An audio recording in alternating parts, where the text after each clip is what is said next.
तो हेलो दोस्तों, सभी लोग जुड़ जाएंगे। क्लास आपकी शुरू हो चुकी है। बिल्कुल, तो चलिए शुरू करते हैं। आज के पहले प्रश्न की बात करते हैं कि आपका पहला प्रश्न है, पृथ्वी पुत्र के लेखक कौन है? आंसर करिए, पृथ्वी पुत्र के लेखक कौन है? आंसर करके बताएंगे। पृथ्वी पुत्र के लेखक कौन है? राय कृष्णदास, डॉक्टर वासुदेव शरण अग्रवाल, जयनंद कुमार या फिर राम वृक्ष बेनीपुरी। कल हमने इस प्रश्न पर चर्चा की थी। तो कल की रचनाओं में हमने चर्चा की थी कि पृथ्वी पुत्र, राष्ट्र का स्वरूप, कल्प वृक्ष, ये सभी रचनाएं डॉक्टर वासुदेव शरण अग्रवाल जी की हैं। और पृथ्वी पुत्र के लेखक कौन है? डॉक्टर वासुदेव शरण अग्रवाल। विकल्प सी हमारा सही हो जाएगा। यह एक निबंध संग्रह है। वासुदेव शरण अग्रवाल जी का यह एक निबंध संग्रह है। पृथ्वी पुत्र, ध्यान रखिएगा, एक निबंध संग्रह है डॉक्टर वासुदेव शरण अग्रवाल जी का।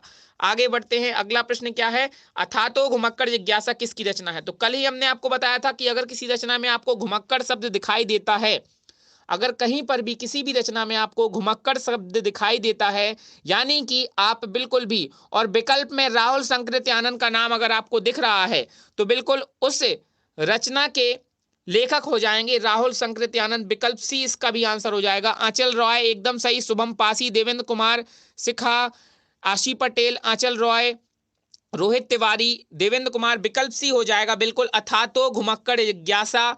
विकल्प सी राहुल संकृत्यानंद की रचना है। यह एक निबंध है। ध्यान रखिएगा, विधा पूछ सकता है कि अथातो घुमक्कड़ जिज्ञासा किस विधा की रचना है, तो हमें याद रखना है कि अथातो घुमक्कड़ जिज्ञासा एक निबंध विधा की रचना है। राहुल संकृत्यानंद का जो जीवन था वो पूरी तरह से एक घुमक्कड़ी वाला जीवन था। ये एक स्थान से दूसरे स्थान पर घूमते रहे और रचनाएं लिखते रहे। इनका वास्तविक नाम क्या था? कल हमने चर्चा की थी। राहुल संकृत्यानंद जी का वास्तविक नाम था केदारनाथ पांडे। इंपॉर्टेंट है आंसर, केदारनाथ पांडे है, याद रखिएगा। राहुल संकृत्यानंद जी का वास्तविक नाम केदारनाथ पांडे है, नोट डाउन करके रख लीजिएगा।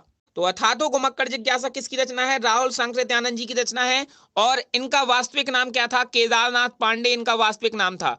और इनकी कुछ रचनाएं नोट कर लीजिए राहुल संकृत्यानंद जी की। बोलगा से गंगा, मेरी जीवन यात्रा, मेरी लद्दाख यात्रा, मेरी तिब्बत यात्रा, मेरी यूरोप यात्रा, घुमक्कड़ शास्त्र, ये सभी रचना, घुमक्कड़ स्वामी, ये सभी रचनाएं आप नोट कर लीजिएगा राहुल संकृत्यानंद जी की। आगे बढ़ते हैं। अगला प्रश्न है, दिल्ली दरबार दर्पण गद्य की किस विधा से संबंधित है? दिल्ली दरबार दर्पण गद्य की किस विधा से संबंधित है? आंसर करिए। और इसके लेखक भी आंसर कर दीजिएगा, जिनको पता हो आंसर कर दीजिएगा। इसके लेखक कौन है? बिल्कुल, रूस में 25 मास, चीन में नहीं, रूस में। रूस में 25 माह। दिल्ली दरबार दर्पण गद्य की किस विधा से संबंधित है? तो निबंध हो जाएगा। विकल्प ए, देवेंद्र कुमार एकदम सही आंसर है आपका। यह एक निबंध है। दिल्ली दरबार दर्पण एक निबंध है। किसका निबंध है? ध्यान रखिएगा, भारतेंदु हरिश्चंद्र जी का निबंध है। किसका निबंध है? दिल्ली दरबार दर्पण। तो देख लीजिए, यह एक निबंध है। दिल्ली दरबार दर्पण एक निबंध है। किसका निबंध है? भारतेंदु हरिश्चंद्र जी का निबंध है। इसको नोट डाउन करके रख लीजिए। यह एक निबंध है भारतेंदु हरिश्चंद्र जी का। दिल्ली दरबार दर्पण निबंध है भारतेंदु हरिश्चंद्र जी का। अगला प्रश्न क्या है? तो अगला प्रश्न, और साथ ही साथ याद रखिएगा इंपॉर्टेंट चीज, भारतेंदु हरिश्चंद्र जी ने एक यात्रा वृतांत लिखा है जिसको हिंदी का प्रथम यात्रा वृतांत कहा जाता है। इसका नाम क्या है? इसका नाम है सरयू पार की यात्रा। ध्यान रखना, मोस्ट इंपॉर्टेंट चीज है ये कि भारतेंदु हरिश्चंद्र जी ने हिंदी साहित्य में प्रथम यात्रा वृतांत लिखा है जिसका नाम है सरयू पार की यात्रा। बिल्कुल सही है। देवेंद्र शिखा, शुभम पासी, प्रिंसी गांगवार, विजय प्रकाश, रोहित तिवारी, अचल रॉय। आगे बढ़ते हैं। बिल्कुल सरयू पार की यात्रा एकदम सही है। आगे बढ़ते हैं। निम्नलिखित में से कौन युग प्रवर्तक निबंध लेखक है? आंसर करके बताइए। युग प्रवर्तक निबंध लेखक, युग प्रवर्तक यानी किसी युग में वो निबंध लेखन में प्रवर्तक कवि के नाम से जाने गए हैं। कौन है बताइए जरा। प्रश्न नंबर 144 का आंसर करिए। युग प्रवर्तक निबंध लेखक यानी कि वह निबंध लेखन में उनको महारत हासिल थी और जिस युग से संबंधित हैं उस युग के प्रवर्तक कवि माने जाते हैं। तो देखिए यहां पर आपको डॉक्टर नगेंद्र, लक्ष्मी सागर वालसेन, वासुदेव शरण अग्रवाल और महावीर प्रसाद द्विवेदी, इनमें से कोई भी कवि आपको क्या प्रवर्तक कवि दिखाई दे रहा है? नगेंद्र जी के नाम पर किसी युग का नामकरण नहीं हुआ है। लक्ष्मी सागर वालसेन के नाम पर किसी युग का नामकरण नहीं हुआ है। वासुदेव शरण अग्रवाल निबंध लेखक तो रहे हैं लेकिन इनके नाम पर किसी युग का नामकरण नहीं हुआ। ये किसी युग के प्रवर्तक कवि नहीं माने जाते। प्रवर्तक का मतलब होता है कि मॉनिटर होना, किसी युग का मार्गदर्शन करना, पथ प्रदर्शन करना, किसी युग का उनके नाम पर जाना जाना, ये होता है प्रवर्तक, यानी कि अध्यक्ष एक प्रकार से कह सकते हैं। तो महावीर प्रसाद द्विवेदी अपने युग के एक प्रकार से कहें तो अध्यक्ष रहे हैं, इनके नाम पर द्विवेदी युग का नामकरण हुआ है। और इन्होंने निबंध लेखन का कार्य भी किया है। रसज्ञ रंजन, याद रखिएगा, महावीर प्रसाद द्विवेदी जी के निबंधों में जाना जाता है। रसज्ञ रंजन इनकी रचना है, रसज्ञ रंजन नोट कर लीजिएगा। और कवि कर्तव्य, ये भी इनकी निबंध रचना है। महावीर प्रसाद द्विवेदी को युग प्रवर्तक निबंध लेखक के रूप में जाना जाता है। द्विवेदी युग का नामकरण इनके नाम पर हुआ है। इनकी रचनाएं लिख लीजिएगा, कवि कर्तव्य है, कवि कर्तव्य नोट कर लीजिएगा, इनकी रचना है। निबंध है इनका, रचना तो है ही, साथ ही साथ विधा क्या है, निबंध विधा का है। और रसज्ञ रंजन भी आप नोट कर लीजिएगा, रसज्ञ रंजन भी इनका एक निबंध है। दोनों ही निबंध नोट डाउन करके रख लीजिएगा। क्लियर है? प्रियांशी चौहान, कमलेश कुमार, विजय प्रकाश, देवेंद्र कुमार, रोहित तिवारी, असी पटेल, सभी को क्लियर है यहाँ पर? क्यों हमारा आंसर महावीर प्रसाद द्विवेदी होगा? क्योंकि ये द्विवेदी युग के प्रवर्तक कवि हैं और निबंध लेखक रहे हैं बहुत ही बड़े। इनको निबंध लेखक के नाम पर, निबंध लेखक के तौर पर महारत हासिल थी। चलिए, अच्छी बात है, आगे बढ़ते हैं। अगला प्रश्न क्या है? अगला प्रश्न देख लेते हैं। कन्यादान निबंध के लेखक कौन है? बताइए जरा, कन्यादान निबंध के लेखक कौन है? कन्यादान, मजदूरी और प्रेम, ये सभी निबंध नोट कर लीजिएगा। कौन है बताइए जरा? कन्यादान निबंध किसने लिखा है? सच्ची वीरता, आचरण की सभ्यता, कन्यादान, पवित्रता, मजदूरी और प्रेम, ये किन की रचनाएं हैं बताइए? सभी लोग आंसर करेंगे। बहुत ही प्रसिद्ध हैं ये निबंध लेखक के तौर पर। क्या बात है, सरदार पूर्ण सिंह, एकदम सही। कन्यादान निबंध के लेखक हैं सरदार। कन्यादान, सच्ची वीरता, आचरण की सभ्यता, पवित्रता, ये सारे के सारे निबंध आप सरदार पूर्ण सिंह जी के नोट कर लेंगे। मैं नोट करवा रहा हूं, आपको नोट डाउन कर लेना है। चलिए नोट करिए, सरदार पूर्ण सिंह जी के निबंध कौन कौन से हैं? सबसे पहले लिख लीजिए सच्ची वीरता, सच्ची वीरता नोट कर लीजिए, सच्ची वीरता, आचरण की सभ्यता, आचरण की सभ्यता। सभी लोग हेडिंग डालकर, सरदार पूर्ण सिंह जी के निबंधों की हेडिंग डालकर नोट कर लीजिएगा। मोस्ट इंपॉर्टेंट है, बार बार परीक्षाओं में, यूपी बोर्ड क्लास 12 के पेपर में बार बार लगातार ये प्रश्न पूछे गए हैं, तो बहुत इंपॉर्टेंट है, नोट करके रख लीजिएगा। कन्यादान, तीनों निबंध नोट कर लिए। इसके अलावा नोट करिए पवित्रता, और आपका पांचवा, ये चौथा निबंध है, और इसके अलावा पांचवा निबंध नोट कर लीजिए मजदूरी और प्रेम, ये भी इंपॉर्टेंट है। मजदूरी और प्रेम भी नोट कर लीजिए, ये भी सरदार पूर्ण सिंह जी का एक निबंध है। सरदार पूर्ण सिंह जी का निबंध है मजदूरी और प्रेम, कन्यादान, पवित्रता, सच्ची वीरता, आचरण की सभ्यता। उम्मीद है आप सभी लोगों ने नोट डाउन जरूर से कर लिया होगा। आगे बढ़ते हैं अगले प्रश्न की तरफ। अगला प्रश्न क्या है? तो अगला प्रश्न पूछा गया है कि मजदूरी और प्रेम रचना का संबंध किससे है? लीजिए, प्रश्न आ चुका है आपके सामने। अभी अभी हमने आपको क्या बताया है? मजदूरी और प्रेम किस विधा की रचना है? यह एक निबंध विधा की रचना है। क्या है? निबंध विधा की रचना है। बिल्कुल, अभी बताया है आपको, यह एक निबंध विधा की रचना है। इसके लेखक है सरदार पूर्ण सिंह। विकल्प डी हमारा सही आंसर हो जाएगा। मजदूरी और प्रेम के लेखक हैं सरदार पूर्ण सिंह। विकल्प डी सरदार पूर्ण सिंह हो जाएगा। मजदूरी और प्रेम निबंध के रचनाकार हैं, इनका संबंध है सरदार पूर्ण सिंह जी से। अगला प्रश्न है, भाषा और आधुनिकता निबंध के लेखक कौन है? बताइए, भाषा और आधुनिकता निबंध के लेखक, सभी लोग आंसर करेंगे। भाषा और आधुनिकता निबंध के लेखक कौन है? जल्दी से आंसर करके बताइए, भाषा और आधुनिकता निबंध के लेखक कौन है? इससे पहले भी हम इनके एक और रचना के बारे में चर्चा कर चुके हैं। एक हिंट दे देते हैं, इसके जो लेखक हैं उनकी एक रचना है दक्षिण की भाषाएं और उनका साहित्य। अभी 2 दिन पहले हमने उनकी एक रचना, इस रचना के बारे में शायद कल ही चर्चा की हुई है, दक्षिण की भाषाएं और उनका साहित्य। ये किसकी रचना है? ये रचना है जी सुंदर रेड्डी जी की। और भाषा और आधुनिकता निबंध के लेखक भी हैं जी सुंदर रेड्डी जी। नोट कर लीजिएगा, दक्षिण की भाषाएं और उनका साहित्य, ये भी निबंध है। और इसके अलावा भाषा और आधुनिकता, तो देखिए आपको भाषा शब्द कॉमन मिल रहा है, चाहे दक्षिण की भाषाएं और उनका साहित्य की बात करें या भाषा और आधुनिकता की बात करें, दोनों ही निबंध विधा की रचनाएं हैं। दोनों के ही लेखक हैं जी सुंदर रेड्डी जी। क्लियर है? देवेंद्र कुमार नहीं, सुंदर नहीं होगा, सुंदर नहीं होगा, श्याम सुंदर दास जी नहीं होगा। बिल्कुल, अच्छा, जी सुंदर रेड्डी होगा, एकदम सही। प्रियांशी चौहान, शिखा यादव, देवेंद्र कुमार, राकेश वर्मा, प्रिंसी गांगवार, अचल रॉय, बिल्कुल सही आंसर है। कमलेश कुमार, एकदम सही। विकल्प सी आंसर सही हो जाएगा, जी सुंदर रेड्डी हमारे इस प्रश्न के आंसर हो जाएंगे। प्रश्न नंबर 147, भाषा और आधुनिकता निबंध के लेखक हैं जी सुंदर रेड्डी, और इनका एक और निबंध दक्षिण की भाषा है और उनका साहित्य। दोनों ही निबंध आपको नोट कर लेना है, स्टार लगाकर रख लेना है जी सुंदर रेड्डी के। ये दोनों निबंध पेपर में बार बार पूछे जाते हैं। आगे बढ़ते हैं, जैस्मिन सिंह, बिल्कुल एकदम सही। राकेश वर्मा, अचल रॉय, आर्मी लवर विकल्प सी विजय प्रकाश, एकदम सही भैया, विकल्प सी हो जाएगा जी सुंदर रेड्डी। आगे बढ़ते हैं, अशोक के फूल निबंध संग्रह, तो ये तो आपका लड्डू सवाल है, प्रश्न बिल्कुल सरल है, कई बार चर्चा हो चुकी है। अशोक के फूल निबंध संग्रह किसका है? कुटज निबंध संग्रह किसका है? कल्पलता, आलोक पर्व, ये निबंध संग्रह किसके हैं? बताइए जरा, आप लोगों को अच्छे से जानकारी भी होगी, बताइए।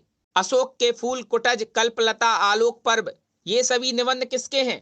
तो ये बिल्कुल, क्या बात है, देवेंद्र कुमार एकदम सही, रोहित तिवारी, आर्मी लवर, प्रियांशी चौहान, विजय प्रकाश, आशी पटेल, एकदम सही। विकल्प डी हजारी प्रसाद द्विवेदी, अशोक के फूल निबंध संग्रह, ध्यान रखिएगा विधा क्या है, निबंध संग्रह है। ये निबंध संग्रह किस चीज को कहा जाता है? जहां पर एक से अधिक निबंधों को एक साथ उपस्थित करके कोई रचना कर दी जाती है, उसको निबंध संग्रह कहते हैं। संग्रह का मतलब ही होता है जहां पर 2 3 4 चीज एक साथ उपस्थित हो, किसी चीज का संग्रह कर देना। तो निबंधों का संग्रह, बहुत सारे निबंधों का संग्रह निबंध संग्रह कहलाता है। अशोक के फूल एक निबंध संग्रह है, इसके लेखक हैं हजारी प्रसाद द्विवेदी। इसके अलावा कुछ अन्य निबंध हैं इनके, कुटज नोट कर लीजिएगा हजारी प्रसाद द्विवेदी जी का, आलोक पर्व नोट कर लीजिएगा, और कल्पलता नोट कर लीजिएगा। तो इतनी रचनाएं, इतने निबंध, ये सभी इंपॉर्टेंट है हजारी प्रसाद द्विवेदी जी के, आप नोट कर लीजिएगा। आगे बात करते हैं, अगला प्रश्न है, डॉक्टर हजारी प्रसाद द्विवेदी जी का लेखन योग क्या है? बताइए जरा, हजारी प्रसाद द्विवेदी जी का लेखन योग क्या है? ये एक बहुत बड़े आलोचक, निबंधकार और उपन्यासकार हुए हैं। थोड़ी देर और क्लास चलेगी, ये चल रहा है, पूरी क्लास लीजिएगा आप लोग, कोई भी भागेगा नहीं। थोड़े और प्रश्न बचे हुए हैं, 10 प्रश्नों पर और चर्चा करेंगे, बिल्कुल आंसर करते जाइए और अपने दोस्तों को क्लास शेयर कर दीजिएगा, और जिन्होंने भी अभी लाइक नहीं किया है क्लास को तुरंत लाइक कर दीजिए। डॉक्टर हजारी प्रसाद द्विवेदी जी का लेखन योग क्या है? तो ये देखिए, एक निबंधकार हुए हैं, बहुत बड़े आलोचक हुए हैं, और उपन्यासकार के तौर पर डॉक्टर हजारी प्रसाद द्विवेदी जी को जाना जाता है। इनका लेखन है छायावाद युग। इनका लेखन क्या है? छायावाद युग। तो छायावाद युग के जो 4 स्तंभ आप लोग जानते हैं, प्रसाद, पंत, निराला, वर्मा, उसमें इनका नाम तो नहीं आता है, क्योंकि प्रसाद से जयशंकर प्रसाद हैं, हजारी प्रसाद नहीं है, ध्यान रखिएगा। प्रसाद से जयशंकर प्रसाद हैं, पंत से सुमित्रा नंदन पंत है, निराला से सूर्यकांत त्रिपाठी निराला है, और वर्मा से महादेवी वर्मा है। ये छायावाद युग के 4 स्तंभों में नहीं आते हैं हजारी प्रसाद द्विवेदी जी, लेकिन फिर भी इनका छायावाद युग में बहुत बड़ा योगदान है, क्योंकि ये बहुत बड़े निबंधकार, अभी बताया कुटज, अशोक के फूल, कल्पलता, आलोक पर्व, इन प्रकार के इन्होंने बहुत बड़े बड़े निबंध लिखे हैं, बहुत प्रसिद्ध हुए हैं निबंध इनके। आलोचक के तौर पर, उपन्यासकार के तौर पर, उपन्यासकार कौन कौन से इन्होंने लिखे हैं? बाण भट्ट की आत्मकथा, पुनर्नवा, अनाम दास का पोथा, चारू चंद्र लेख, ये उपन्यासकार भी रहे हैं। इनके उपन्यास नोट कर लीजिएगा, चारू चंद्र लेख, अनाम दास का पोथा, पुनर्नवा, बाण भट्ट की आत्मकथा, ये चारों उपन्यास इनके नोट कर लीजिएगा। तो छायावाद युग से संबंधित रहे हजारी प्रसाद द्विवेदी जी, और हमने इनके आपको निबंध भी बता दिए, इनके उपन्यास भी बता दिए। आगे बढ़ते हैं, अगला प्रश्न क्या है, गेहूं और गुलाब के लेखक कौन है? तो ये प्रश्न लगभग 4 बार तो इसी क्लास में, ये जो आपकी सुबह 11:30 बजे क्लास चल रही है, इस पर कम से कम 4 बार ये रिपीट हो गया है। गेहूं और गुलाब की चर्चा कम से कम 4 बार हमने कर ली है। बिल्कुल, प्रसाद, पंत, निराला, वर्मा, एकदम सही, छायावाद युग के 4 स्तंभों में आते हैं, बिल्कुल सही। कंफ्यूजन नहीं होना चाहिए, कंफ्यूजन नहीं होना चाहिए। प्रसाद के अंतर्गत जयशंकर प्रसाद आते हैं, हजारी प्रसाद नहीं आते। और द्विवेदी युग के तौर पर आप महावीर प्रसाद द्विवेदी का नाम याद रखा करें, हजारी प्रसाद द्विवेदी जी का नाम मत याद रखिएगा। हजारी प्रसाद द्विवेदी, कुछ लोग द्विवेदी देखकर द्विवेदी युग लगा देते हैं, ध्यान रखिएगा, हजारी प्रसाद द्विवेदी छायावाद युग के हैं। ये कंफ्यूजन बिल्कुल दूर कर लेना अपना। चलिए, तो गेहूं और गुलाब के लेखक कौन है? आंसर करिए। गेहूं और गुलाब के लेखक हैं राम वृक्ष बेनीपुरी। राम वृक्ष बेनीपुरी, इनकी कुछ अन्य रचनाएं और लिख लीजिए। माटी की मूर्तें भी इनकी एक प्रसिद्ध रचना है। कौन सी? माटी की मूर्तें, ध्यान रखिएगा, माटी की मूर्तें भी इनकी एक प्रसिद्ध रचना है, माटी की मूर्तें। और एक और रचना इनकी नोट कर लीजिए, पतितों के देश में, पतितों के देश में, और माटी की मूर्तें, पतितों के देश में और माटी की मूर्तें, ये राम वृक्ष बेनीपुरी जी की प्रसिद्ध रचनाओं में गिनी जाती हैं। और गेहूं और गुलाब तो आप लोग अच्छे से जानते हैं, जिसमें हम ये बात कर चुके हैं पहले कि गुलाब को सांस्कृतिक प्रगति का द्योतक माना गया है, प्रतीक माना गया है, सांस्कृतिक प्रगति का प्रतीक गुलाब को माना गया है। और गेहूं को क्या माना गया है? तो गेहूं को भौतिक, आर्थिक और राजनीतिक प्रगति का प्रतीक माना गया है। ये चीज हमने पहले चर्चा की हुई है। कितने लोगों को याद है कि इस पर चर्चा हो चुकी है? जल्दी से एक बार थम्स अप करके बता दीजिए, कितने लोगों को याद है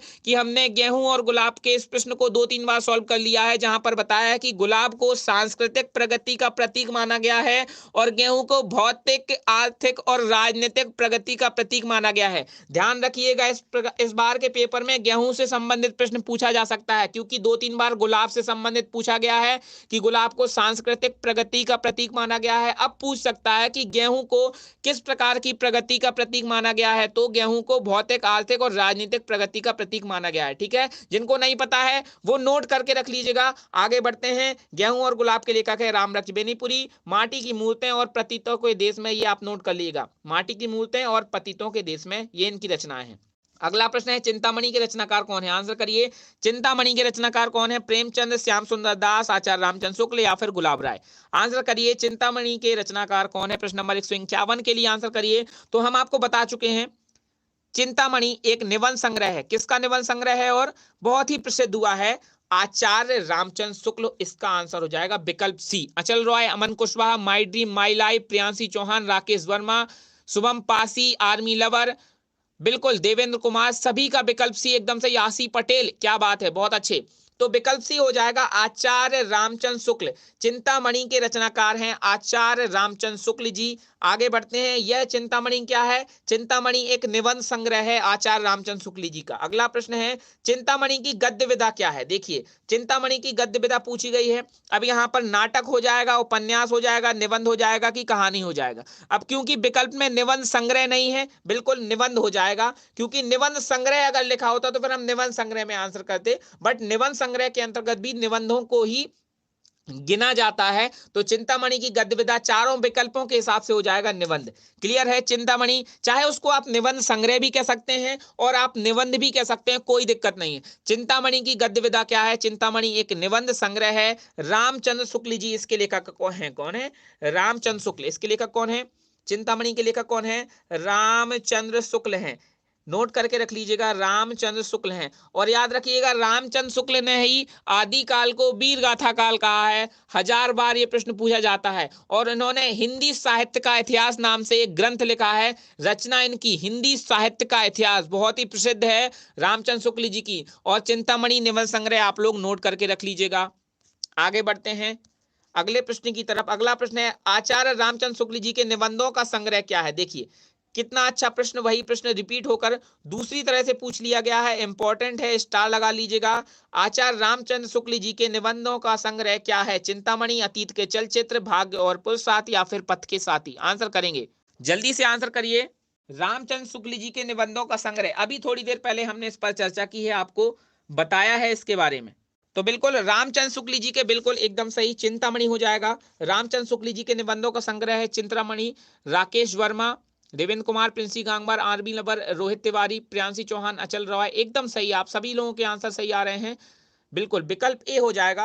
रामचंद्र शुक्ल जी के निबंधों का संग्रह है चिंतामणि। बिल्कुल। अतीत के चलचित्र किसकी रचना है बताइए जरा? पथ के साथी किसकी रचना है बताइए? ये दोनों रचनाएं आपको बिल्कुल पता होनी चाहिए। अतीत के चलचित्र और पथ के साथी दोनों ही रचनाएं आपको अच्छे से पता होनी चाहिए।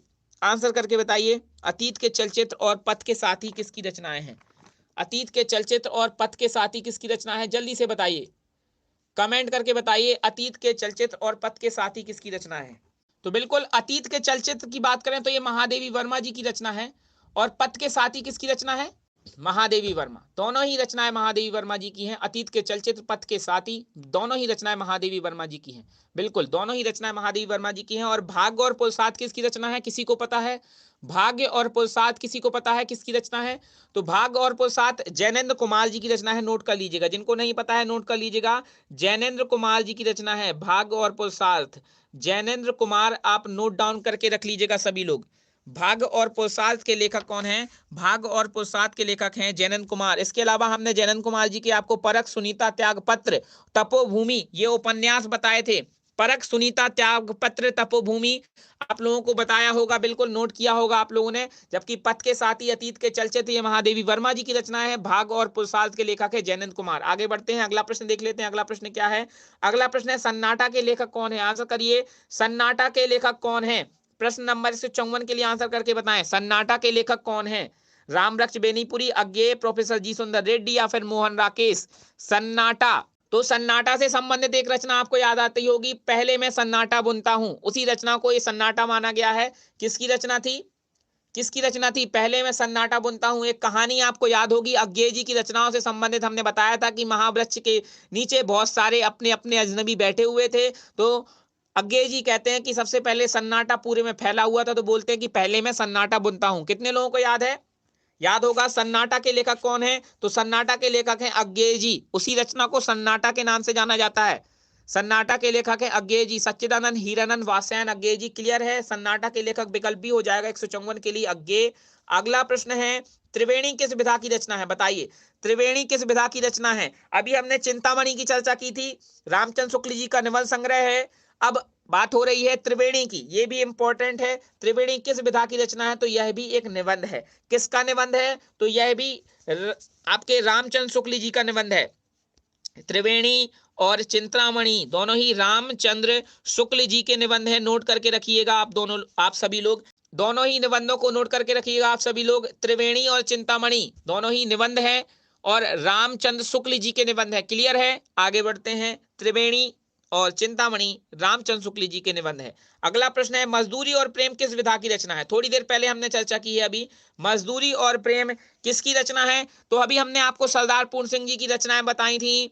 सच्ची वीरता, आचरण की सभ्यता, कन्यादान, पवित्रता, मजदूरी और प्रेम, ये पांचों रचनाएं, सच्ची वीरता, आचरण की सभ्यता, कन्यादान, पवित्रता, मजदूरी और प्रेम, ये सभी रचनाएं एक निबंध संग्रह की, निबंध विधा की रचनाएं हैं। इन सभी रचनाओं की विधा क्या है? निबंध है। और इन सभी रचनाओं के लेखक कौन है? इन सभी रचनाओं के लेखक हैं सरदार पूर्ण सिंह। सरदार पूर्ण सिंह इन सभी रचनाओं के लेखक हैं, तो नोट कर लीजिएगा, सरदार पूर्ण सिंह इन सभी निबंधों के लेखक हैं।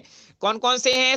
दोबारा से नोट कर लीजिए, सच्ची वीरता, आचरण की सभ्यता, कन्यादान, पवित्रता, ये 4 निबंध हो गए। और 5वां है मजदूरी और प्रेम। इन पांचों निबंधों के लेखक हैं सरदार पूर्ण सिंह। विधाएं भी आपको पता होनी चाहिए। इन पांचों रचनाओं की विधा है निबंध। ये पांचों की पांचों निबंध विधा की रचनाएं हैं। आगे बढ़ते हैं। आज हमने आपको सरदार पूर्ण सिंह जी की सारी रचनाएं नोट डाउन करवाई हैं। हजारी प्रसाद द्विवेदी जी की रचनाएं आपको बताई हैं। रामवृक्ष बेनीपुरी जी की रचनाएं आपको बताई हैं। जी सुंदर रेड्डी जी की रचनाएं आपको बताई हैं। महावीर प्रसाद द्विवेदी जी की रसज्ञ रंजन और कवि कर्तव्य दोनों रचनाएं हमने आपको बताई हैं। तो जब इतनी सारी रचनाएं आपको बताई जा रही हैं, राहुल संकृत्यानंद जी की रचनाएं भी आपको रिपीट करवाई हैं, आप लोगों का कर्तव्य है कि इनको नोट डाउन करते चलते हुए, क्योंकि हम बेसिक से चल रहे हैं, तो हर एक लेखक की हम रचनाएं आपको जो पेपर में फंस जाएंगी बिल्कुल वही हम आपको बता रहे हैं। इन्हीं रचनाओं से समझ लीजिए कि आप 10 में से 9 या 10 प्रश्न आप आराम से साहित्य के कर पाएंगे। अगर ये रचनाएं आपको तैयार हैं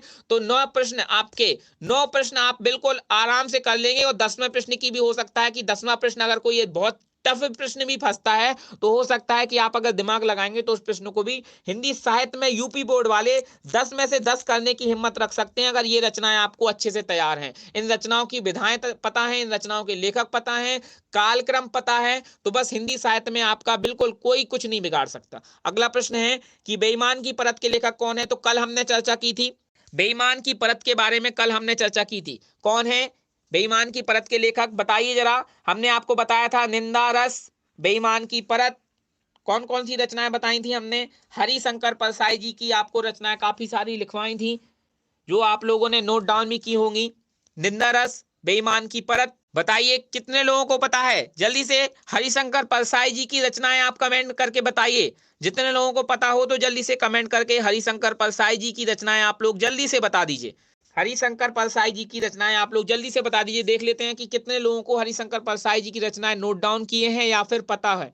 तो हमारा आंसर हो जाएगा हरिशंकर परसाई। बेईमान की परत के लेखक कौन है?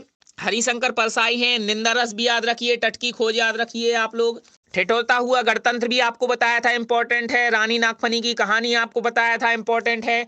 चलिए आगे बढ़ते हैं। अगला प्रश्न क्या है? वासुदेव शरण अग्रवाल द्वारा लिखित निबंध राष्ट्र का स्वरूप किस निबंध संग्रह से लिया गया है? आंसर करिए। प्रश्न नंबर 158 के लिए आंसर करेंगे। वासुदेव शरण अग्रवाल द्वारा लिखित निबंध राष्ट्र का स्वरूप किस निबंध संग्रह से लिया गया है? धरती पुत्र, पृथ्वी पुत्र, राष्ट्र चेतना, सांस्कृतिक गौरव। तो इन रचनाओं में आप जानते हैं कि पृथ्वी पुत्र इनके द्वारा लिखा गया एक निबंध संग्रह है। वासुदेव शरण अग्रवाल जी द्वारा लिखा गया निबंध संग्रह है पृथ्वी पुत्र। और राष्ट्र का स्वरूप निबंध इसी निबंध संग्रह के अंतर्गत संकलित है। पृथ्वी पुत्र नाम से एक निबंध संग्रह जो वासुदेव शरण अग्रवाल जी ने लिखा है, और उस निबंध संग्रह के अंतर्गत राष्ट्र का स्वरूप निबंध आ जाता है। राष्ट्र का स्वरूप किस निबंध संग्रह से लिया गया है? तो पृथ्वीपुत्र, बिल्कुल हर्षित शुक्ला, प्रिंसी गांगवार, एकदम सही आंसर है आपका भी। बिल्कुल माई ड्रीम माई लाइफ, एकदम सही आपने कहा है। हरिशंकर परसाई जी की एक रचना इन्होंने बताई है माई ड्रीम माई लाइफ में, भूत के पांव पीछे। तो नोट कर लीजिएगा आप सभी लोग। आगे बढ़ते हैं, अगला प्रश्न देख लेते हैं। अगला प्रश्न क्या है? निम्नलिखित में से कौन निबंधकार नहीं है? आंसर करेंगे। निम्नलिखित में से कौन निबंधकार नहीं है? तो निबंधकार कौन नहीं है? देखिए हमने आपको बताया था ललित निबंधकार, कुछ बताए थे हमने आपको। कितने लोगों को पता है ललित निबंधकार? हमने आपको बताए थे प्रश्न नंबर 159 में, ध्यान रखिए। हमने आपको बताया था कि ललित निबंधकार के त्रिमुनि माने जाते हैं विद्यानिवास मिश्र, कुबेरनाथ रॉय और हजारी प्रसाद द्विवेदी।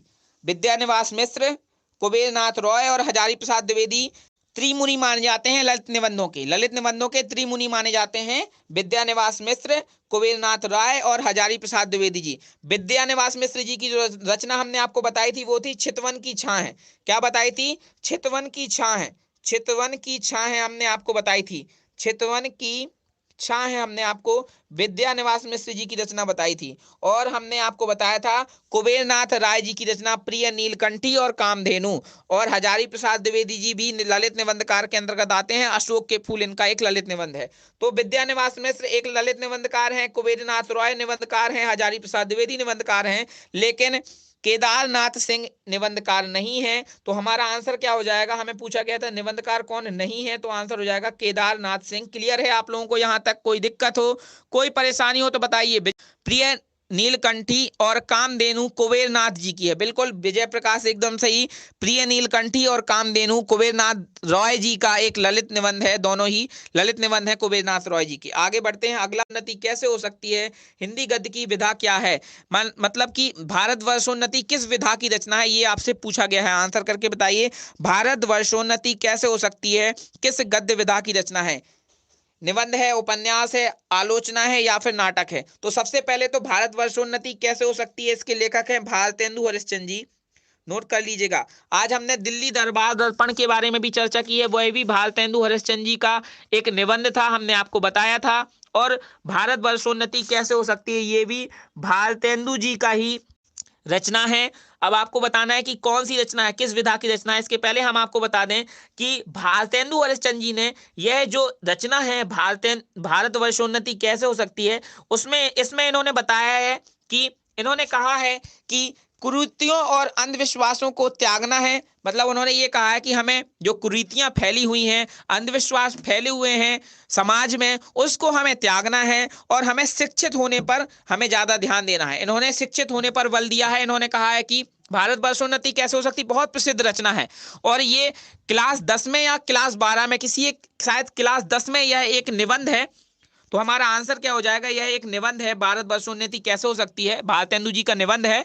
बिल्कुल। और इन्होंने बहुत ही अच्छा निबंध लिखा हुआ है। इन्होंने बताया है कि हमें समाज में फैली हुई कुरीतियों, और कुरीतियां जानते हैं, बुरी रीतियां जो होती हैं, पुरानी रीतियां, उनको कुरीतियां बोलते हैं, बेकार रीतियां होती हैं। और अंधविश्वासों को इन्होंने त्यागने को कहा है। इन्होंने कहा है कि हमें शिक्षित होना चाहिए, हमें परदेसी जो वस्तु है, दूसरे देश की वस्तु, परदेसी भाषा, दूसरे देश की भाषा, उसके बजाय इन्होंने कहा है कि हमें स्वदेशी वस्तुओं को, स्वदेशी भाषाओं को, स्वदेशी चीजों को अपनाने के लिए इन्होंने कहा है। और इन्होंने कहा है कि हमें एक दूसरे का सहयोग करना चाहिए, हमें एकता दिखानी चाहिए। तभी तो इन्होंने इस निबंध का नाम दिया है कि भारतवर्ष की उन्नति कैसे हो सकती है, भारतवर्षोन्नति कैसे हो सकती है। उसके इन्होंने उपाय बताए हैं कि परदेसी वस्तुओं को, परदेसी भाषाओं को ना अपनाएं, उनके बजाय हम स्वदेशी वस्तुओं को अपनाएं, स्वदेशी भाषाओं को अपनाएं, एक दूसरे का सहयोग करें।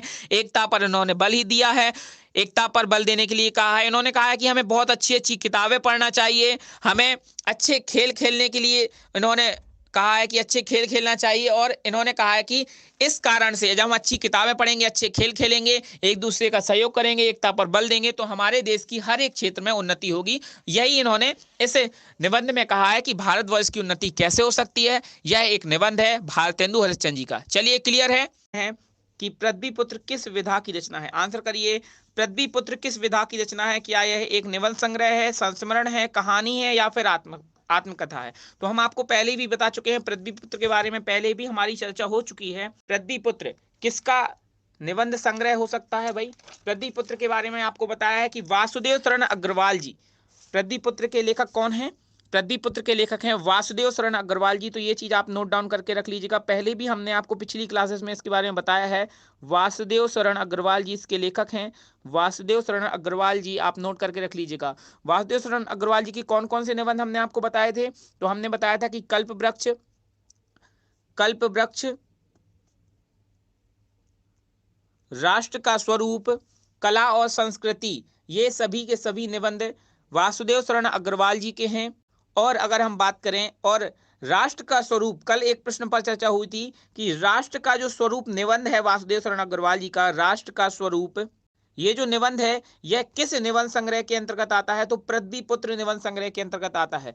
पृथ्वीपुत्र की विधा क्या है? पृथ्वीपुत्र एक निबंध संग्रह है वासुदेव शरण अग्रवाल जी का, इसको नोट कर लीजिएगा। वासुदेव शरण अग्रवाल जी की सभी रचनाएं कल्प वृक्ष, पृथ्वीपुत्र, राष्ट्र का स्वरूप, कला और संस्कृति आपको पता होनी चाहिए। अगला प्रश्न है क्या भूलूं क्या याद करूं किस विधा की रचना है? आंसर करें, क्या भूलूं क्या याद करूं किस विधा की रचना है। इंपॉर्टेंट चीज क्या है कि राष्ट्र का स्वरूप निबंध पृथ्वीपुत्र निबंध संग्रह के अंतर्गत संकलित है, ये चीज याद रखिएगा, वासुदेव शरण अग्रवाल जी का है। अगला प्रश्न है क्या भूलूं क्या याद करूं किस विधा की रचना है? आंसर करिए, क्या भूलूं क्या याद करूं किस विधा की रचना है? डायरी है, आत्मकथा है, गद्य गीत है या फिर संस्मरण है? बिल्कुल हरिवंश राय बच्चन जी की आत्मकथा है। जितने भी लोग आत्मकथा आंसर कर रहे हैं, हरिवंश राय बच्चन जी की आत्मकथा है, एकदम सही। क्या भूलूं क्या याद करूं हरिवंश राय बच्चन जी की आत्मकथा है। आगे बढ़ते हैं, अगला प्रश्न क्या है? अगला प्रश्न है आखिरी चट्टान की रचना विधा क्या है? आंसर करिए, आखिरी चट्टान की रचना विधा क्या है? आखिरी चट्टान किस विधा की रचना है? जीवनी है, यात्राव्रत है, उपन्यास है या फिर निबंध है? आंसर करके बताएंगे। तो बिल्कुल एकदम सही, आखिरी चट्टान एक यात्राव्रत है। बिल्कुल विकल्प सी काफी सारे लोगों का आंसर आ रहा है। विजय प्रकाश, कहासे शुक्ला, आशी Patel, Priyanshi Chauhan, Hrithik मोटवाल, are K Darshan, gamer Akhtar, बिल्कुल भैया, विवेक बाबू, क्या बात है, अनूप राज, एकदम सही, अर्पित राठौर, बिल्कुल। तो यहाँ पर देखिए आखिरी चट्टान एक यात्राव्रत है। क्या है? आखिरी चट्टान, आखिरी चट्टान एक यात्राव्रत रचना है, किसकी? मोहन राकेश जी की। अब क्योंकि मोहन राकेश जी की क्योंकि बात हम कर रहे हैं, तो चलिए मोहन राकेश जी की रचनाओं पर हम थोड़ा सा चर्चा कर लेते हैं। इनकी सभी रचनाएं आप सभी लोग, जितने भी लोग जुड़े हुए हैं, बाद में जुड़ेंगे, क्लास देखेंगे, आप सभी लोग एक बार तो सबसे पहले स्क्रीनशॉट ले लीजिए। मोहन राकेश जी की रचनाओं का एक स्क्रीनशॉट सबसे पहले आप लोग ले लीजिए, उसके बाद हम चर्चा कर लेते हैं। तो मोहन राकेश जी की रचनाओं का आपने स्क्रीनशॉट ले लिया होगा, चर्चा कर लेते हैं इनकी रचनाएं कौन कौन सी हैं। तो देखिए अभी हमने चर्चा की मोहन राकेश जी का यात्रा वृत्तांत कौन सा है? आखिरी चट्टान, ये हमारे प्रश्न का भी आंसर है। मोहन राकेश जी का यात्रा वृत्तांत है आखिरी चट्टान। इसके अलावा इनके उपन्यास भी आप नोट करिए, विधाओं के साथ आप नोट करते जाइएगा हेडिंग बनाते हुए। इनके उपन्यास हैं अंधेरे बंद कमरे, ना आने वाला कल, अंतराल, कांपता हुआ दरिया, ये इनका अपूर्ण उपन्यास है। अंधेरे बंद कमरे, ना आने वाला कल, अंतराल, और चौथा उपन्यास है इनका कांपता हुआ दरिया, जो कि अपूर्ण है, ये पूर्ण नहीं कर पाए थे। अगला है क्या? इनका नाटक नोट कर लीजिए, इनके नाटक नोट करिए। मोहन राकेश जी के नाटक हेडिंग डालकर आप नोट करिएगा। इनके नाटक हैं आषाढ़ का एक दिन, मोस्ट इंपॉर्टेंट है, आषाढ़ का एक दिन बार बार परीक्षाओं में पूछा जाता है। लहरों के राजहंस, मोस्ट इंपॉर्टेंट ये भी है।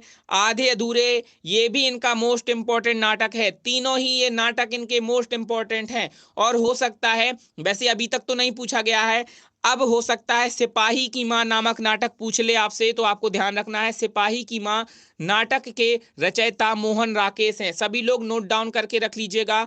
आगे बात करें, एकांकी इन्होंने कौन सी लिखी है? तो इन्होंने एकांकी लिखी है अंडे के छिलके, मोस्ट इंपॉर्टेंट, इस पर भी स्टार लगाइए।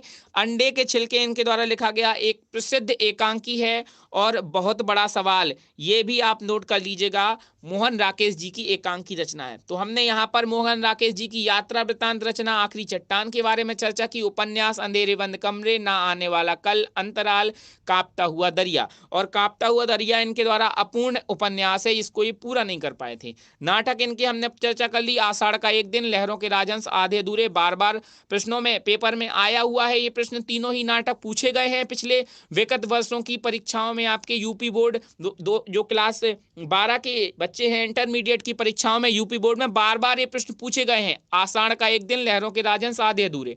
अब सिपाही की मां भी आप याद रखिएगा, सिपाही की मां भी नाटक है मोहन राकेश जी का। हो सकता है अब की बार थोड़ा सा अगर पैटर्न बदलता है तो ये प्रश्न आपसे पूछ ले। एकांकी, अंडे के छिलके और बहुत बड़ा सवाल। क्लियर है? आगे बढ़ते हैं। मोहन राकेश जी की रचनाओं पर हमने चर्चा कर ली है।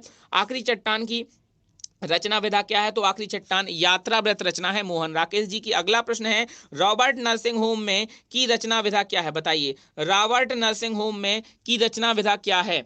ये किस विधा की रचना है? कहानी है, नाटक है, रेखा चित्र है या फिर रिपोर्टाज है? अनुप्राज। बिल्कुल, सभी लोग क्लास लाइक कर दीजिए। काफी सारे लोग आप लोग लाइव जुड़े हुए हैं, बस क्लास को लाइक करना ना भूलें। जल्दी से एक बार सभी लोग, जितने भी लोग जुड़े हैं, क्लास को लाइक जरूर कर दीजिए अगर क्लास पसंद आ रही हो। देखिए, हमने बताया बेसिक से पढ़ा रहे हैं, तो यानी कि जो भी लेखक की चर्चा होती है, हमें लगता है कि आपके बोर्ड पेपर में इनकी रचनाएं इंपॉर्टेंट रही हैं, पीछे पूछी गई हैं, आगे पूछी जा सकती हैं, तो हम आपको हर एक लेखक, मोहन राकेश की चर्चा की है, हरिशंकर परसाई की हमने चर्चा की है, राहुल संकृत्यानंद, वासुदेव शरण अग्रवाल, लगभग हर एक लेखक की हम आपसे चर्चा करते हुए इसीलिए चलते हैं ताकि आप लोगों को कोई भी चीज मिस ना हो, कोई भी चीज छूटे ना।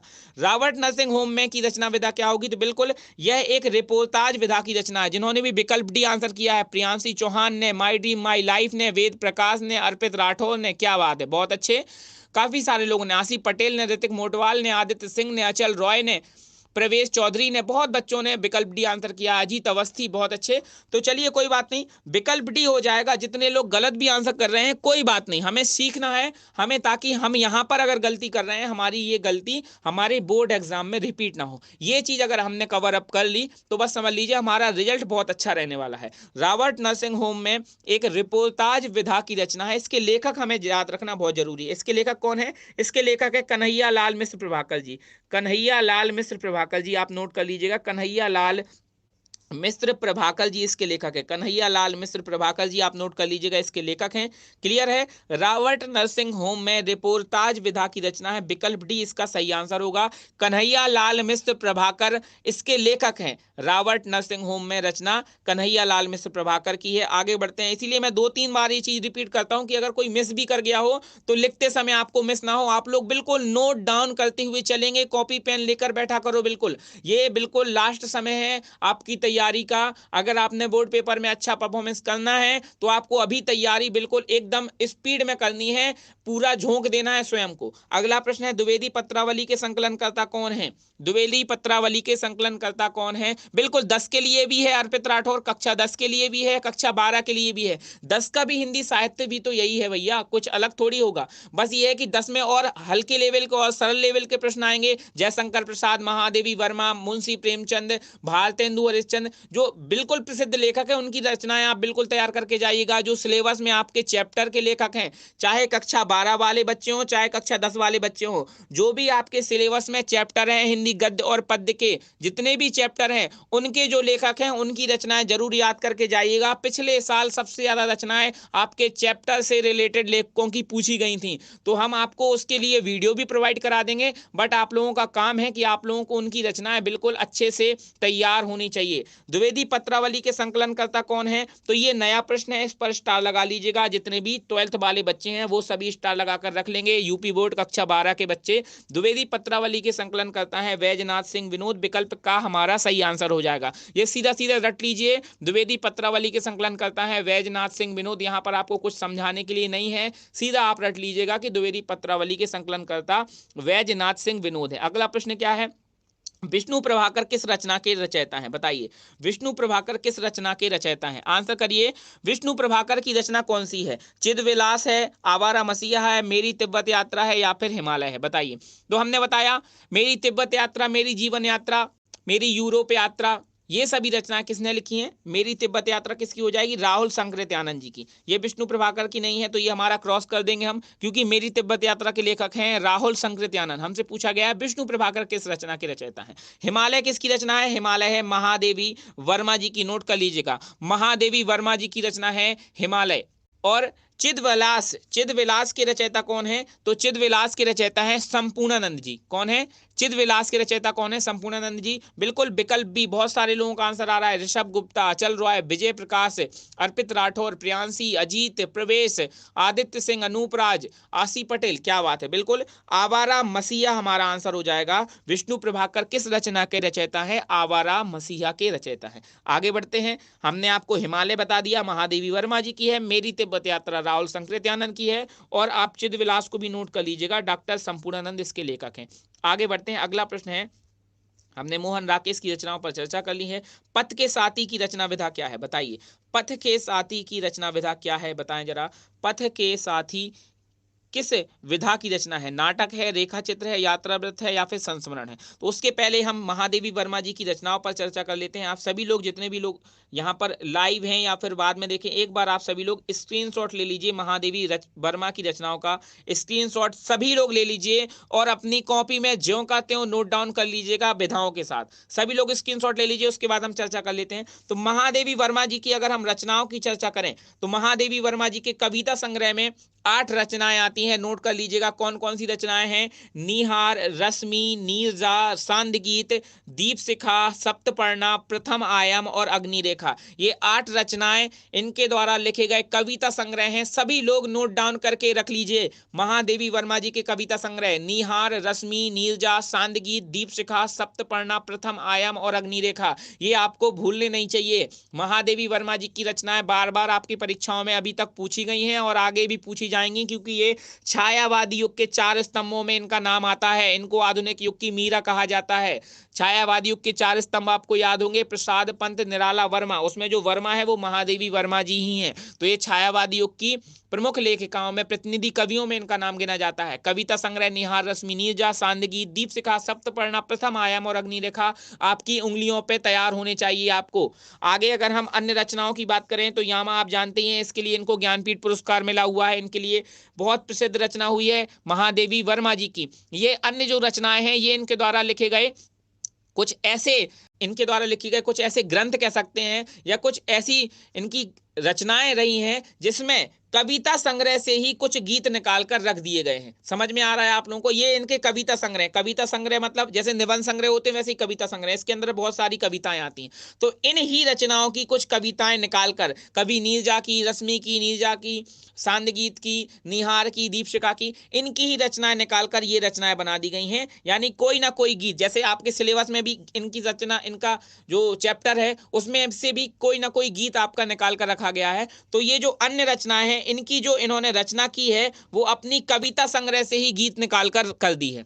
किसी ना किसी कविता संग्रह से कोई ना कोई गीत निकालकर इन्होंने टाइटल देकर रचना कर दी। उनमें से ही कुछ रचनाएं यामा हैं। अभी हमने थोड़ी देर पहले आपको हिमालय बताया था, हिमालय और यामा के लिए इनको ज्ञानपीठ पुरस्कार मिला है, याद रखिएगा। इसके अलावा स्मारिका, दीप गीत, गीत पर्व और संधिनी भी आप याद रखेंगे, महादेवी वर्मा जी की हैं। और रेखा चित्र की बात करें तो इनके रेखा चित्र, बिल्कुल रेखाचित्र पर आधारित प्रश्न 3-4 बार पूछे गए हैं। अतीत के चलचित्र भी पूछा गया है, स्मृति की रेखाएं भी पूछी गई हैं। दोनों ही इनके द्वारा लिखे गए रेखा चित्र हैं, नोट डाउन कर लीजिएगा। और श्रृंखला की कड़ियां, ये तीनों रेखा चित्र महादेवी वर्मा जी के तीनों रेखा चित्र आपको नोट डाउन कर लेने हैं। अतीत के चलचित्र, स्मृति की रेखाएं और श्रृंखला की कड़ियां महादेवी वर्मा जी के रेखा चित्र हैं। अब हम इनके संस्मरण रचनाओं की बात करें तो मेरा परिवार, ये इनके द्वारा लिखा गया संस्मरण है। और पथ के साथ ही स्मृति चित्र और संस्मरण नाम से, संस्मरण टाइटल से भी इन्होंने एक रचना लिखी है। तो इनकी संस्मरण रचनाएं कौन कौन सी हो जाएंगी? मेरा परिवार, पथ के साथ ही, स्मृति चित्र और संस्मरण, ये महादेवी वर्मा जी द्वारा लिखी गई संस्मरण रचनाएं हैं। रेखा चित्र कौन कौन से हैं? अतीत के चलचित्र, स्मृति की रेखाएं और श्रृंखला की कड़ियां, ये महादेवी वर्मा जी के 3 रेखा चित्र हैं। तो चलिए, हमने महादेवी वर्मा जी की लगभग सभी रचनाओं के बारे में चर्चा कर ली है। उम्मीद है आप सभी लोगों ने नोट डाउन कर लिए होंगे। तो अब हम इस प्रश्न का आंसर आराम से दे सकते हैं। पथ के साथी किस विधा की रचना है? तो पथ के साथी हो जाएगी, किस विधा की रचना हो जाएगी पथ के साथी? बिल्कुल संस्मरण हो जाएगी। ये देखिए, संस्मरण रचनाओं में पथ के साथी, स्मृति चित्र और संस्मरण, ये तीनों ही रचनाएं इनकी संस्मरण रचनाओं के अंतर्गत आती है। लेखिका कौन है पथ के साथी की? महादेवी वर्मा जी हैं। आगे बढ़ते हैं, अगला प्रश्न है, मेरी जीवन यात्रा किसकी आत्मकथा है? तो हमने क्या बताया था? मेरी जीवन यात्रा की बात हो, मेरी तिब्बत यात्रा की बात हो, मेरी लद्दाख यात्रा की बात हो, मेरी यूरोप यात्रा की बात हो, घुमक्कड़ शास्त्र की बात हो, और अथातो घुमक्कड़ जिज्ञासा की बात हो, रूस में 25 मास, तिब्बत में 1.25 वर्ष, ये सभी रचनाएं, वोल्गा से गंगा, चीन में क्या देखा, घुमक्कड़ स्वामी, सतमी के बच्चे, कनैला की कथा, ये सभी रचनाएं हम आपको पहले भी राहुल संकृत्यानंद जी की बता चुके हैं। जो बच्चे पुरानी क्लासेस देख चुके हैं उनको पता होगा, जिन्होंने भी 2-3 दिन पहले तक की भी क्लासेस देखी होंगी उनको पता होगा, राहुल संकृत्यानंद जी की रचनाओं पर हमने बहुत अच्छे से डीपली चर्चा की हुई है। मेरी जीवन यात्रा से लेकर जितनी भी रचनाएं, हमने आपको बिल्कुल स्क्रीनशॉट भी लेने को कहा था कि स्क्रीनशॉट लेकर रख लेना। राहुल संकृत्यानंद जी की सारी रचनाएं हमने आपको बताई हुई हैं। क्लियर है है, आगे बढ़ते हैं। कोई कह दे कि नहीं बताई है, पुरानी क्लासेस जिन्होंने देखी होंगी उनको पता होंगी। बिल्कुल विवेक बाबू, बिल्कुल पता है ना, चलिए ठीक है। तो मेरी जीवन यात्रा किसकी रचना है? राहुल संकृत्यानंद जी की। आगे बढ़ते हैं। एक बूंद सहसा उछली, लीजिए ये भी आपको बन जाना चाहिए, क्योंकि हमने इसके जो लेखक हैं उनकी सारी रचनाओं से संबंधित एक छोटी सी कहानी आपको बताई थी, जिसमें उनकी सारी इंपॉर्टेंट रचनाएं हमने आपको बताई हुई हैं। एक बूंद सहसा उछली, याद है कि अज्ञेय जी नदी के द्वीप पर महावृक्ष के नीचे बैठे हुए थे, उन्होंने देखा कि नदी से एक बूंद सहसा उछली। आपको तुरंत याद आ जाना चाहिए, जिन्होंने भी कहानी सुनी हुई है उनको तुरंत याद आ जाना चाहिए कि सर ने बताया है। चाहे शेखर जीवनी की बात हो, चाहे कोठरी की बात हो, आंगन के पार द्वार, सभी कुछ हमने आपको बताई हैं। कितनी नावों में कितनी बार एक बूंद सहसा उछली, अपने अपने अजनबी सन्नाटा बुनता हूं। सी आंसर कर रहे हैं, एकदम सही आंसर है। एक बूंद सहसा उछली एक यात्रा व्रत रचना है, किसकी? सच्चिदानंद हीरानंद वात्स्यायन अज्ञेय जी की। एक बूंद सहसा उछली एक यात्रा व्रत रचना है अज्ञेय जी की। क्लियर है? एक बूंद सहसा उछली। आगे बढ़ते हैं, अगला प्रश्न है नीड़ का निर्माण फिर, यह किसकी आत्मकथा है? तो अभी हमने इससे पहले एक रचना, आज की ही क्लास में एक रचना की चर्चा की है, जिसका नाम था क्या भूलूं क्या याद करूं। ये हरिवंश राय बच्चन जी की आत्मकथा है। ये नीड़ का निर्माण फिर, ये उनकी आत्मकथा का ही दूसरा भाग है। नीड़ का निर्माण फिर हरिवंश राय बच्चन जी की आत्मकथा का ही दूसरा भाग है। तो इसका आंसर विकल्प सी हो जाएगा, नीड़ का निर्माण फिर। यह आत्मकथा है हरिवंश राय बच्चन जी की। क्लियर है? आर के दर्शन गेमर, विवेक बाबू, वेद प्रकाश, आदित्य सिंह, हर्षित शुक्ला, चलिए अच्छी बात है। अजीत अवस्थी, कमलेश कुमार, ऋतिक मोटवाल, लगभग सभी लोग आंसर कर रहे हैं विकल्प सी। जैस्मिन सिंह, बिल्कुल एकदम सही। अजीत अवस्थी, ऋतिक मोटवाल, चलिए अच्छी बात है। अर्पित राठौर, बिल्कुल भैया, बिल्कुल विकल्प सी हमारा सही आंसर हो जाएगा। नीड़ का निर्माण फिर आत्मकथा है हरिवंश राय बच्चन जी की। अगला प्रश्न क्या है? अगला प्रश्न देखते हैं। डॉक्टर हजारी प्रसाद द्विवेदी जी की रचना कौन सी हो जाएगी? बताइए जरा। डॉक्टर हजारी प्रसाद द्विवेदी जी की रचना कौन सी हो जाएगी? आपके सामने चार विकल्प हैं। चिंतामणि आप लोग अच्छे से जानते हैं। चिंतामणि हमने आपको बताया है, रामचंद्र शुक्ल जी की रचनाएं आपको अच्छे से बताई हैं, तो चिंतामणि आपको बन जाना चाहिए। आगे आंसर करें जरा। विचार प्रवाह हो जाएगा क्या, या फिर मील के पत्थर हो जाएगा, या फिर जंजीरें और दीवारें? कोई बात नहीं, आप लोग ध्यान से सुनिए। बिल्कुल विकल्प बी जिन्होंने भी आंसर किया है एकदम सही है। हजारी प्रसाद द्विवेदी जी का निबंध संग्रह है विचार प्रवाह, ध्यान रखिएगा। पहले भी हम इस पर चर्चा वैसे कर चुके हैं, चाहे कुटज की बात हो, अशोक के फूल की बात हो, कल्पलता की बात हो, सभी चीजें हमने हजारी प्रसाद द्विवेदी जी की आपको अच्छे से बताई हुई हैं। लेकिन चलिए कोई बात नहीं, हम अन्य रचनाओं पर भी जितने भी विकल्प दिए हैं उन पर चर्चा कर लेते हैं। हमारा इस प्रश्न का आंसर हो जाएगा डॉक्टर हजारी प्रसाद द्विवेदी की रचना है विचार प्रवाह। यह एक निबंध संग्रह है, पहले तो आप इसको नोट डाउन कर लीजिए। आगे हम अगर चिंतामणि की बात करें तो इसके लेखक हैं आचार्य रामचंद्र शुक्ल। चिंतामणि आचार्य रामचंद्र शुक्ल जी का निबंध है, ये भी आप लोग नोट कर लीजिएगा। चिंतामणि के लेखक हैं आचार्य रामचंद्र शुक्ल। मील के पत्थर, मील के पत्थर किसका रचना है? तो मील के पत्थर राम वृक्ष बेनीपुरी जी की रचना है। और जंजीरें और दीवारें, ये भी राम वृक्ष बेनीपुरी जी की रचना है। दोनों ही नोट कर लीजिएगा, मील के पत्थर और जंजीरें और दीवारें, ये रचनाएं आपको शायद नई हो, आप लोगों ने पहले नहीं पढ़ी हो। नोट कर लीजिएगा, मील के पत्थर, जंजीरें और दीवारें, ये दोनों ही रचनाएं राम वृक्ष बेनीपुरी की हैं। नोट डाउन करके रख लीजिएगा। चिंतामणि के लेखक हैं आचार्य रामचंद्र शुक्ल, और डॉक्टर हजारी प्रसाद द्विवेदी जी की रचना है विचार प्रवाह, इनके द्वारा लिखा गया निबंध संग्रह है।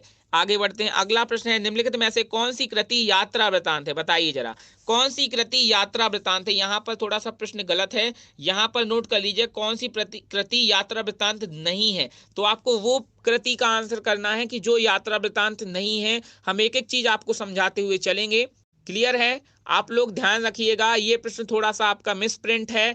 निम्नलिखित में से कौन सी कृति यात्रा वृतांत नहीं है? क्योंकि यहाँ पर तीन कृतियां ऐसी हैं जो यात्रा वृतांत हैं। चलिए चर्चा कर लेते हैं हम। सबसे पहले अरे यायावर रहेगा याद, अरे यायावर रहेगा याद, ये अज्ञेय जी की रचना है, आप लोग जानते हैं अच्छे से। अज्ञेय जी की रचना है अरे यायावर रहेगा याद, और यह एक यात्रा वृतांत रचना है। सबसे इंपॉर्टेंट चीज ये है कि आप नोट कर लीजिएगा, अज्ञेय जी की रचना है, यात्रा वृतांत रचना है, ये नोट कर लीजिएगा। अरे यायावर रहेगा याद अज्ञेय जी की यात्रा वृतांत रचना है, इसको नोट डाउन करके रख लीजिएगा। और अगर हम बात करें कि पैरों में पंख बांधकर किसकी रचना है, तो पैरों में पंख बांधकर राम वृक्ष बेनीपुरी जी की यात्रा वृतांत रचना है, ये भी आपकी यात्रा वृतांत है। और विकल्प का भी आपका यात्रा वृतांत है, विकल्प खा, पैरों में पंख बांधकर, ये राम वृक्ष बेनीपुरी जी की यात्रा वृतांत रचना है। सभी लोग नोट करके रख लीजिएगा। और अगर हम बात करें कि तंत्र लोक से यंत्र लोक तक तंत्रलोक से यंत्रलोक तक, ये भी यात्रा वृतांत रचना है डॉक्टर नगेंद्र जी की। किसकी? तो नोट कर लीजिएगा, डॉक्टर नगेंद्र जी की यात्रा वृतांत रचना है, इसको भी आप नोट करके रख लीजिएगा। डॉक्टर नगेंद्र जी की यात्रा वृतांत रचना है तंत्रलोक से यंत्रलोक तक। लेकिन अगर हम बात करें, यह पथबंधु था, विकल्प डी हमारा सही आंसर हो जाएगा। यह पथबंधु था, यह एक उपन्यास है नरेश मेहता जी का। नोट करके रखिएगा, ये किसका उपन्यास है? नरेश मेहता जी का उपन्यास है, नोट कर लीजिएगा। नरेश मेहता जी का उपन्यास है, यात्रा वृतांत नहीं है, तो विकल्प डी हमारा सही आंसर हो जाएगा। क्लियर है? जो चीज हम गलत करे हैं वो ये है कि इस प्रश्न में मिसप्रिंट है और उस वजह से बहुत सारे लोग गलत पढ़ रहे हैं और गलत आंसर हो रहा है। हमें याद रखना है, अरे आयावर रहेगा याद अज्ञे जी का यात्रा वृतांत है। पैरों में पंख बांधकर रामरक्ष बेनीपुरी जी का यात्रा वृतांत है। तंत्र लोक से यंत्र लोक तक डॉक्टर नगेंद्र जी का यात्रा वृतांत है। लेकिन यह पथबंधु था, यह एक उपन्यास है नरेश मेहता जी का। क्लियर है? आगे बढ़ते हैं। अगला प्रश्न क्या है? यशपाल की आत्मकथा कौन सी? आंसर करिए, यशपाल की आत्मकथा कौन सी है? प्रश्न नंबर 173 के लिए सभी लोग आंसर करेंगे। यशपाल की आत्मकथा कौन सी है? जल्दी से आंसर करके बताइए। तो मेरी असफलताएं आप लोग जानते हैं किसकी रचना है? मेरी असफलताएं, मेरी असफलताएं के लेखक कौन है? सभी लोग पहले आंसर कर दीजिए, मेरी असफलताएं के लेखक कौन है? किसी को पता है? यशपाल की आत्मकथा तो हो जाएगी सिंहावलोकन, विकल्प डी हो जाएगा। जितने भी लोग, प्रवेश चौधरी विकल्प डी आंसर कर रहे हैं, एकदम सही। हर्षित शुक्ला ने, अनूप राज ने, काफी सारे लोगों ने विकल्प डी आंसर किया है। बिल्कुल, अजीत अवस्थी एकदम सही आंसर है आपका। यशपाल की आत्मकथा क्या है भैया? यशपाल की आत्मकथा तो है सिंहावलोकन। इस प्रश्न का, प्रश्न नंबर 173 का हमारा आंसर हो जाएगा विकल्प डी। लेकिन यहाँ पर एक रचना और लिखी हुई है, मेरी असफलताएं, ये भी इंपॉर्टेंट है। किसकी रचना है? बाबू गुलाब राय की रचना है, इसको भी नोट कर लीजिएगा। बाबू गुलाब राय जी की रचना है मेरी असफलताएं, तो ये भी इंपॉर्टेंट है। आप सभी लोग बिल्कुल, कृषु गेमर एकदम सही, अजीत अवस्थी एकदम सही, ऋतिक मोटवाल, विवेक बाबू। तो ये जो मेरी असफलताएं हैं, ये बाबू गुलाब राय जी की आत्मकथा है। लेकिन हम यशपाल की आत्मकथा की बात करें तो उसका नाम है सिंहावलोकन। मोस्ट इंपॉर्टेंट, आप लोग यहाँ पर स्टार लगाकर रख लीजिएगा, क्योंकि इस प्रकार के प्रश्न आप लोग ध्यान नहीं देते हैं और पेपर में ऐसे प्रश्न कई बार, अगर थोड़ा सा भी पेपर अच्छा लेवल का बनेगा तो इस प्रकार के प्रश्न फंस जाते हैं। यशपाल की आत्मकथा सिंहावलोकन है। अगले प्रश्न की ओर आगे बढ़ते हैं। समय सारथी के लेखक कौन है? आंसर करिए, समय सारथी के लेखक कौन है? प्रश्न नंबर 174 के लिए आंसर करेंगे सभी लोग। समय सारथी के लेखक कौन है? मोहन राकेश है, राहुल संकृत्यानंद है, सच्चिदानंद हीरानंद वासे अनज्ञ है, या फिर डॉक्टर हजारी प्रसाद द्विवेदी हैं। तो अभी हमने आपको मोहन राकेश जी की काफी सारी रचनाओं से परिचित कराया, काफी सारी रचनाएं हमने आपको मोहन राकेश जी की बताई हैं। उसमें आप एक रचना और जोड़ लीजिए जिसका नाम है समय सारथी। हमने मोहन राकेश जी की यात्रा वृतांत की रचना की बात की है, उपन्यास, नाटक, एकांकी सब बात की है। समय सारथी भी जोड़ लीजिए, इसके लेखक हैं मोहन राकेश। प्रश्न नंबर 174 का विकल्प का हो जाएगा हमारा आंसर। समय सारथी के लेखक है मोहन राकेश। तो मोहन राकेश जी की रचनाओं में एक और रचना आपको जोड़ लेनी है, समय सारथी। क्लियर है? और पहले प्रश्न, ये प्रश्न समय सारथी रचना आपके पहले यूपी बोर्ड में पूछी गई है कक्षा 12 की क्लास के बच्चों की। तो आप लोग इसको नोट करके रख लीजिएगा और स्टार भी लगा लीजिएगा। समय सारथी भी इंपॉर्टेंट है, मोहन राकेश जी की रचना है। आगे बात करें, अगला प्रश्न क्या है? निम्नलिखित में से कौन सा शोध प्रबंध डॉक्टर वासुदेव शरण अग्रवाल जी का है? बताइए जरा, कौन सा शोध प्रबंध डॉक्टर वासुदेव शरण अग्रवाल जी का है? आर्यों का आदि देश, पाणिनिकालीन भारत, वैचारिक शोध और बोध, या फिर विश्व की रूपरेखा? आंसर करें, निम्नलिखित में से कौन सा शोध प्रबंध वासुदेव शरण अग्रवाल जी का है? चारों विकल्पों में से आंसर करके बताइए, वासुदेव शरण अग्रवाल जी का शोध प्रबंध कौन सा है? तो देखते हैं आंसर क्या आ रहे हैं आप सभी लोगों के। 175 के लिए बिल्कुल प्रियांशी चौहान, वैष्णवी, क्या बात है, Saurabh, Rahul Kumar, Ved Prakash Ved, Jasmine Singh, Harshit Shukla, Shubham Pasi, army lover, R K Darshan gamer, बिल्कुल एकदम सभी आंसर एकदम सही कर रहे हैं। पाणिनिकालीन भारत विकल्प भी हो जाएगा। शोध प्रबंध है वासुदेव शरण अग्रवाल जी का। और वासुदेव शरण अग्रवाल जी की हमने किन किन रचनाओं की अभी चर्चा की थी?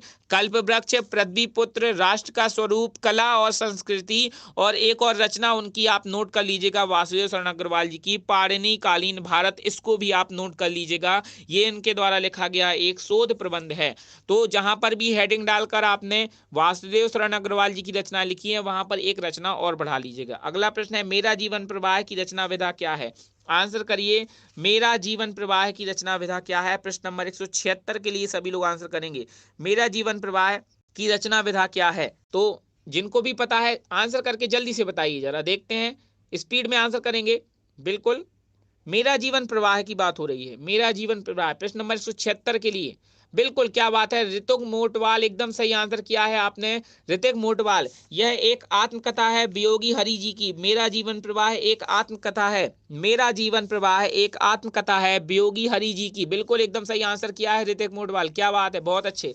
तो मेरा जीवन प्रवाह नोट कर लीजिएगा, आत्मकथा है वियोगी हरि जी की, वियोगी हरि, याद रखिएगा वियोगी हरि इसके लेखक है। अगला प्रश्न है निम्नलिखित रचनाओं में से कौन सी रचना रेखा चित्र है? आंसर करिए, कौन सी रचना रेखा चित्र है? तो हमने अभी रेखा चित्र के बारे में चर्चा की है, महादेवी वर्मा जी के रेखा चित्रों पर अभी हमने थोड़ी देर पहले ही चर्चा की है। महादेवी वर्मा के अतीत के चलचित्र, स्मृति की रेखाएं, श्रृंखला की कड़ियां, ये रेखा चित्र महादेवी वर्मा जी की आप याद रखिएगा। तो निम्नलिखित रचनाओं में कौन सी रचना रेखा चित्र है? स्मृति की रेखाएं हमारा रेखा चित्र हो जाएगा, स्मृति की रेखाएं महादेवी वर्मा जी का रेखा चित्र हो जाएगा। क्लियर है? निम्नलिखित रचनाओं में कौन सी रचना रेखा चित्र है? स्मृति की रेखाएं महादेवी वर्मा जी का रेखा चित्र है। बिल्कुल, ऋतिक मोटवाल, प्रियांशी चौहान, वेद प्रकाश, सौरभ, अजीत अवस्थी, सभी के आंसर सही आ रहे हैं। निम्नलिखित रचनाओं में से स्मृति की रेखाएं महादेवी वर्मा जी का रेखा चित्र है। और कुछ रचनाएं तो आपको ऐसे भी पता होंगी। अगर हम नीरजा की बात करें तो नीरजा भी महादेवी वर्मा जी की है। निहार, रश्मि, नीरजा, सांदगी, दीपशिखा, सप्तपर्णा, प्रथम आयाम, ये सभी रचनाएं महादेवी वर्मा जी की है। आधे अधूरे आपको पता है, आधे अधूरे किसकी रचना है? मोहन राकेश जी का नाटक है। तो ये भी रचना, जब रचनाओं की चर्चा होती है तो सभी रचनाओं पर आपको ध्यान देते हुए चलना है। माटी हो गई सोना, बताइए जरा, माटी हो गई सोना किस विधा की रचना है? आंसर करें, माटी हो गई सोना किस विधा की रचना है? तो नोट करिए, अगर किसी को नहीं पता है, माटी हो गई सोना के लेखक कौन है? कन्हैया लाल मिश्र प्रभाकर, कन्हैया लाल मिश्र प्रभाकर जी हैं इसके लेखक। माटी हो गई सोना के लेखक कौन है? तो कन्हैया लाल मिश्र प्रभाकर जी हैं। और रॉबर्ट नर्सिंग होम में अभी हमने थोड़ी देर पहले एक रिपोर्टाज रचना की चर्चा की थी। रॉबर्ट नर्सिंग होम में यह एक रिपोर्टाज विधा की रचना है, अभी आज की ही प्रश्नों में शुरुआत में चर्चा की है। उसके लेखक भी कन्हैया लाल मिश्र प्रभाकर हैं। तो इनकी दूसरी रचना लिख लीजिए, माटी हो गई सोना। ये किस विधा की रचना है? तो यह एक रेखा चित्र है, यह भी एक रेखा चित्र है। महादेवी वर्मा जी के रेखा चित्र आपने नोट कर लीजिए, कर लिए होंगे। और अब कन्हैया लाल मिश्र प्रभाकर जी का रेखा चित्र नोट कर लीजिए, माटी हो गई सोना। क्लियर है? माटी हो गई सोना रेखा चित्र है कन्हैया लाल मिश्र प्रभाकर जी का। और कन्हैया लाल मिश्र प्रभाकर जी की रिपोर्टाज रचना भी नोट कर लीजिए। इनकी रिपोर्टाज रचना क्या हमने बताई थी आपको? इनकी रिपोर्टाज रचना है रॉबर्ट नर्सिंग होम में। क्लियर है? आगे बढ़ते हैं, अगला प्रश्न है जीवन और दर्शन के रचनाकार कौन है? प्रश्न नंबर 179 के लिए आंसर करिए, जीवन और दर्शन के रचनाकार कौन है? तो जीवन और दर्शन किसकी रचना है?